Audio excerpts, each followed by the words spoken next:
नमस्ते दोस्तों। चलो आज हम सब मिलकर अपने प्यारे से घर यानी हमारी पृथ्वी की एक मजेदार कहानी सुनते हैं। ये सफर बहुत ही रोमांचक होने वाला है। तो तैयार हो जाओ स्पेस एक्सप्लोरर्स। इस पूरे यूनिवर्स के सबसे प्यारे और आरामदेह घर में आप सबका स्वागत है।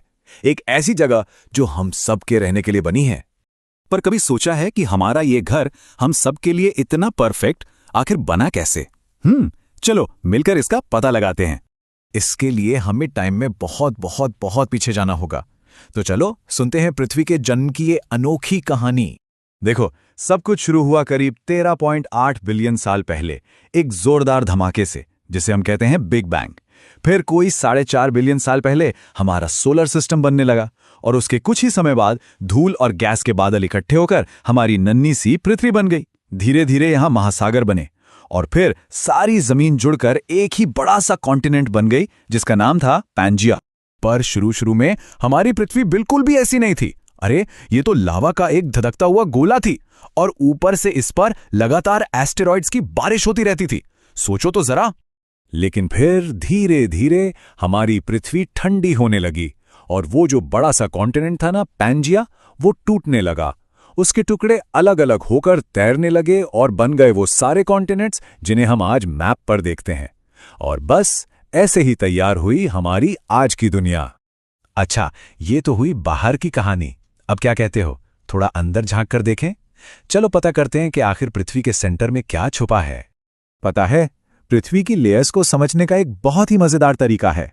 बस एक बड़े से यमी पिज्जा के बारे में सोचो। हाँ, सच में एक पिज्जा। तो सबसे ऊपर वाली लेयर है क्रस्ट। ये पिज्जा के पतले बेस जैसी है, वो पथरीला हिस्सा जिस पर हम सब रहते हैं। उसके ठीक नीचे है मेंटल, जो सुपर हॉट चट्टानों की एक मोटी लेयर है। समझो पिज्जा की सॉस और चीज। फिर आता है आउटर कोर, जो पिघले हुए मेटल का एक घूमता हुआ समंदर है। और एकदम बीच में सेंटर में है इनर कोर, लोहे की एक सॉलिड बॉल। और एक मजेदार बात बताऊं, पृथ्वी का ये जो इनर कोर है ना, ये इतना इतना गर्म है जितना कि सूरज का सरफेस है ना। कमाल की बात, वाह। चलो अब जमीन के अंदर से वापस ऊपर आते हैं और देखते हैं कि हमारी पृथ्वी डांस कैसे करती है। हाँ, डांस। और इसी डांस की वजह से हमें मिलते हैं दिन, रात और हमारे सारे मौसम। हमारी पृथ्वी ना दो तरह से घूमती है। पहला है रोटेशन, मतलब ये एक लट्टू की तरह अपनी ही जगह पर गोल गोल घूमती है। इस एक चक्कर को पूरा करने में लगते हैं 24 घंटे और इसी से होते हैं दिन और रात। और दूसरा है रेवोल्यूशन, मतलब सूरज के चारों ओर एक लंबा चक्कर लगाना।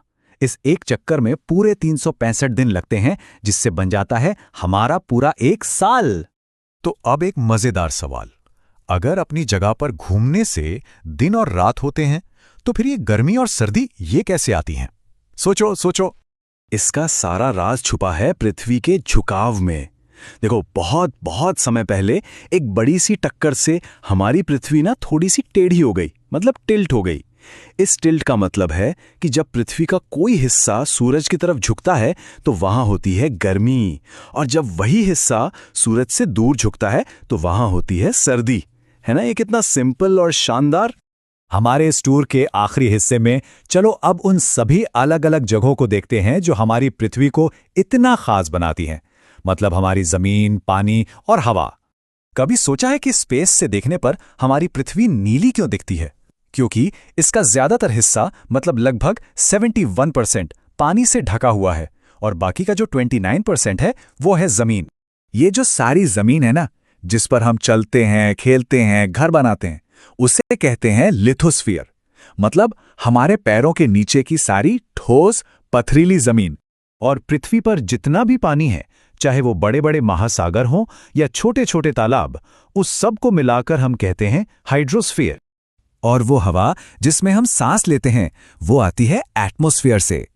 ये हवा का एक अदृश्य कंबल है जो हमारे प्लैनेट को चारों ओर से लपेटे हुए है और हमें सेफ रखता है।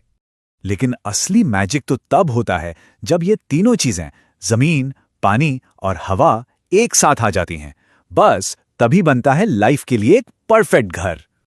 और इसी स्पेशल जोन को हम कहते हैं बायोस्फीयर। ये वो जगह है जहां सारी लिविंग थिंग्स रहती हैं। हर एक पौधा, हर एक जानवर और हम सब इंसान। ये वो जगह है जहां जमीन, पानी और हवा मिलकर लाइफ को पॉसिबल बनाते हैं। तो देखा, एक आग के गोले के रूप में जन्म लेने से लेकर अपने नीले महासागरों और प्यारी जमीन तक, हमारी पृथ्वी सचमुच हम सबके लिए एक बहुत ही प्यारा और परफेक्ट घर है। और क्योंकि ये हमारा इकलौता घर है, तो एक सवाल तो बनता है, हम सब मिलकर इसकी देखभाल करने के लिए ऐसा कौन सा एक नया काम कर सकते हैं? इस पर जरूर सोचना। चलो, अगली बार तक अपनी खोज जारी रखना।